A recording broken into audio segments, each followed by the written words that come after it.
In a show with a mission to build up and celebrate community, few things warrant more celebration than this.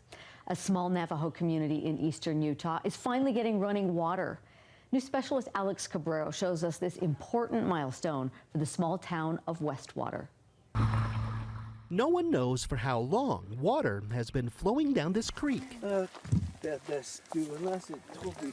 Thomas Chi knows he's been coming here for decades. Oh yeah, I was just down there the other day. Not just because he likes this spot, but he needed water for his home. People have been doing it for many generations. Chi lives in Westwater, a small community near Blanding in San Juan County, where homes didn't have running water. Until now. Oh, it's a big deal. Bessie Begay remembers the first time her faucet actually worked. It was just a few weeks ago. Is it ready now? You know, I kept asking him, is it ready? And he goes, "You'll try it." So I went out and I turned it on and I go, yes, it's working. Thanks to a cooperation between the Navajo Nation, Utah, and others, about 20 of the 24 homes in Westwater are now hooked up to a new water facility in Blanding. Thank you for being here. A ceremony was held today in Blanding to mark the occasion. You should not be forgotten. And I want to tell you, you aren't. Even though Westwater is owned by the Navajo Nation, it's not on reservation land, which made the responsibility of getting things done a challenge. The town just got electricity 3 years ago. There was a lot of people that wanted us to move off of here, but we have ties to this land, and so that's why we had to just remain here and tough it out. Now things are a little easier, and even though Chi won't have to make this hike anymore, he says he'll still do it. For him, blessing the water is just as important as drinking it. It's been a long road, but we finally succeeded.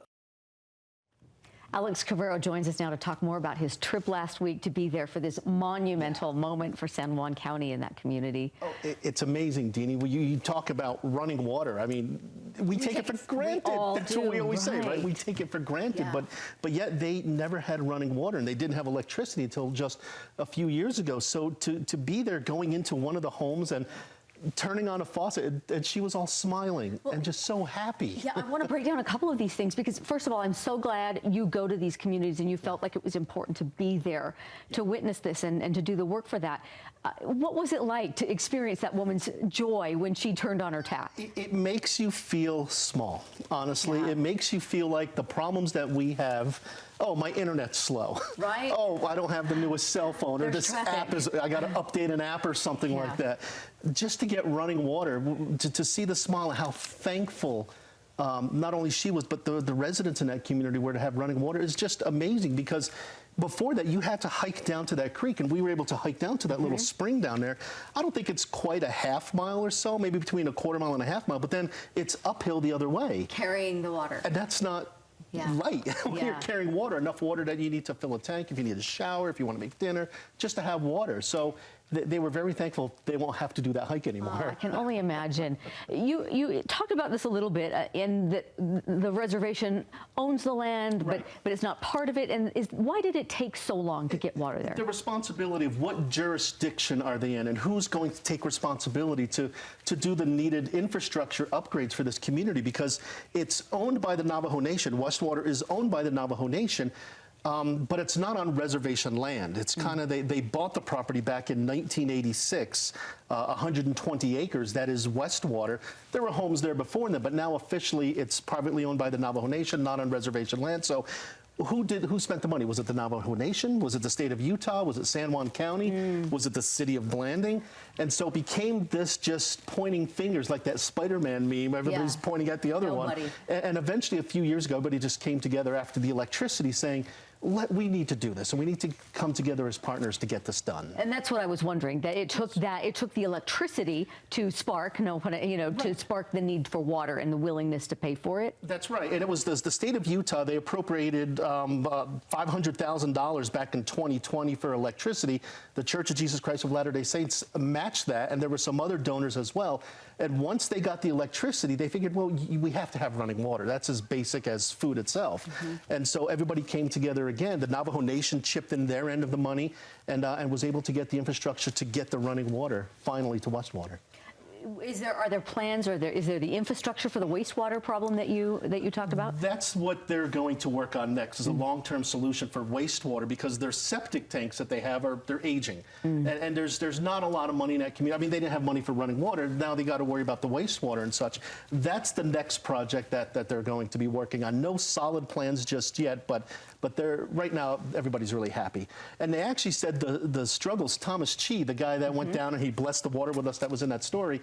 He said the struggles they had to make this happen really brought the community closer together. Sure, they could have moved, but you heard him say, this is our land, this is where we come from. And it's that ancestral feeling of the land that we are on is so important to them that they didn't want to move. They wanted to be able to fix what they had there. You know, I wanted to ask you about that too, because in this day and age, so few of us would be willing to live in a place that didn't offer those conveniences. How are they so strongly convicted? And maybe you have more insights on that. Just because it's where their grandmother lived. It's where their great-grandmother lived, and great-great-grandmother. They have those ties to the land. Well, that's where they live. The dirt is where they come from there, you know what I mean? And they feel that so much in their soul and in their beliefs that why would they want to leave? If their great-grandparents struggled and their parents struggled, then we can struggle as well. Now having this modern amenity like running water, it makes it easier to stay, even though they weren't looking to leave anyway. So there really is a tie to the land there amongst the Navajos. That's hard for us to really understand in that way. It is. But it's such an honor to be able to speak with a community that feels that way. And I'm happy that all the partners, including the state, came together to make it happen. Well, and Alex, thank you again for showing that and helping us celebrate with that part of Utah. It was pretty special to be there, to chat with them and to see the joy of running water. When I went home that night, you don't take it for granted. Absolutely, absolutely. I can't do like a one-size-fits-all approach for my kids. Celebrating educators, how one teacher is making sure her students succeed and her own health struggles actually help her do that. Today we are celebrating an educator. Emily Morell, a teacher at the Utah Schools for the Deaf and Blind, was honored with an international award for how she's helping students reach their full potential. It's a great honor to me to have won this award. Emily Morell is a teacher of the deaf-blind in Ogden. This year, the Council for Exceptional Children honored her with the Rising Star Award for her skills teaching and nurturing students. I've tried really hard to make myself part of these teams and to be recognized for that. The award honors her commitment to working with each member of her students' team. I can't do like a one-size-fits-all approach for my kids. It really has to be looking at their strengths, what they need work on, and like working with different team members to be able to provide that, like physical therapists, occupational therapists, SLPs, O&M, PBIs, like all these people are integral to that child's education. Children with deaf blindness have vision and hearing loss, but each child has different needs. She uniquely understands that because she too suffers one of the syndromes of deaf blindness. She became deaf in college and thought her dreams to become an educator were finished. Through surgeries and cochlear implants, she's been able to achieve her goals and help students achieve theirs. So every person really is uniquely different. It's a wide range of abilities, from you could be totally blind and have like a mild, moderate hearing loss, or you can be totally deaf, have a mild, moderate vision loss. Emily says she wants her students to know their potential. I adore my students, and I think sometimes some of them in society, maybe they might be kind of marginalized or not looked upon, and I just want them to know that they are super important, that their lives matter, and we're all doing this, like, I don't do it just for a job, I do it because I want them to be the best they can be and to feel that they are worthy and that they matter. Such a good message for all kids. Thank you all for spending your Sunday morning with us. Happy Mother's Day to all the moms, especially mine.